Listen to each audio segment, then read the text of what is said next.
வந்து சோயாவை வச்சு நம்ம இப்போ ஒரு மசாலா கறி பண்ண போகிறோம். வாங்க எப்படி பண்ணலான்னு பார்க்கலாம்.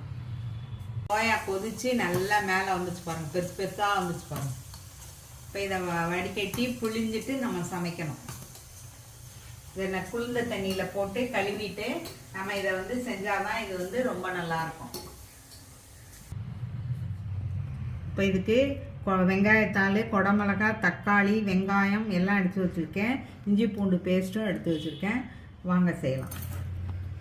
இப்போ 2 ஸ்பூன் எண்ணெய் ஊற்றிக்கிறேன். எண்ணெய் காயட்டும். வெங்காயத்தாளை போட்டுக்கிறேன். வெங்காயத்தை போட்டுக்கிறேன்.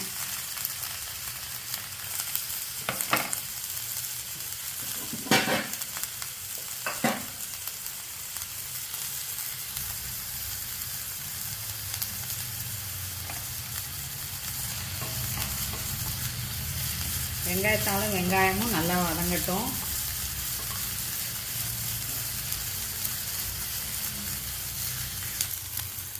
இந்த வெங்காயமும் வெங்காயத்தாலும் வதங்கிடுச்சு. 1 ஸ்பூன் இஞ்சி பூண்டு பேஸ்ட் ஊற்றிக்கிறோம்.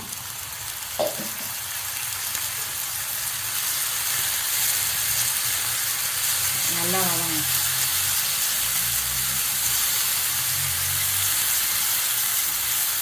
மிளகாயும் போட்டுக்கிறோம்.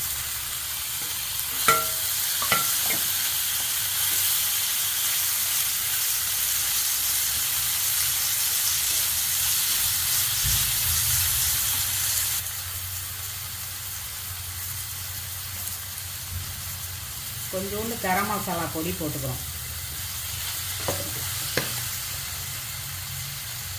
கொஞ்சம் கரம் மசாலா பொடி போட்டு தக்காளியும் போட்டு நல்லா வதக்கிடும்.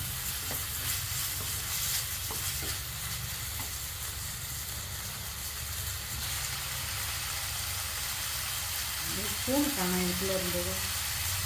மஞ்சத்தூள் போட்டு வதக்கிக்கிறோம்.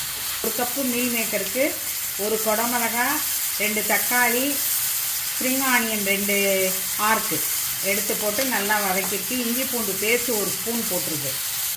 1/2 ஸ்பூன் மிளகாத்தூள், 1/2 ஸ்பூன் தனியாத்தூள்,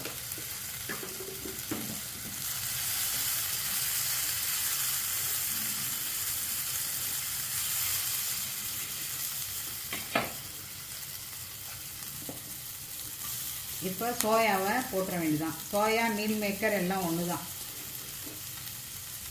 இந்த மீல் மேக்கரை இதோடு சேர்த்துறோம். வேக வச்ச மீல் மேக்கரை இதோடு சேர்த்துக்கிறோம்.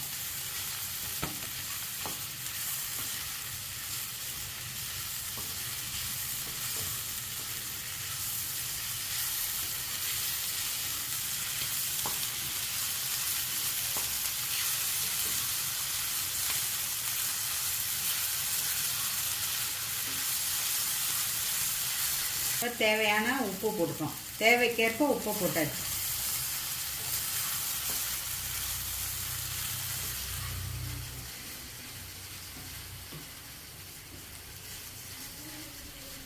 கொஞ்சம் தண்ணி தெளித்து இந்த மசாலா வாசனை போகிற வரைக்கும் நம்ம வச்சுருக்கோம்.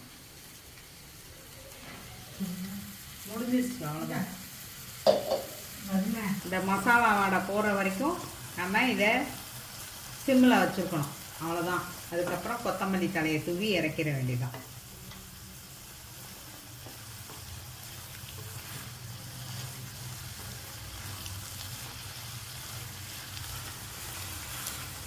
இப்போ பாருங்கள், எண்ணெய் பிரிஞ்சு நல்லா வந்துடுச்சு. இப்போ கொத்தமல்லி தலையை தூவிட்டு ஸ்டவ்வை ஆஃப் பண்ணிட வேண்டியதுதான்.